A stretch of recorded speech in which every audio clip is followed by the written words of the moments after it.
فارسی و هندی شاید دور از هم باشن، اما تو پزشکی عجیب به هم نزدیکن. هندی ها به بیمار میگن مریض، که البته ما هم مریض میگیم.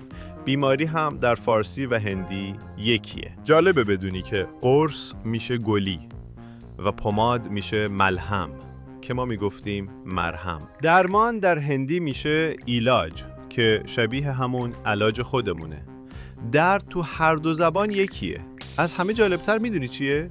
هندی ها به تب میگن بخار، دقیقاً همون چیزی که ما حس میکنیم. توی هندی استراحت میشه آرام.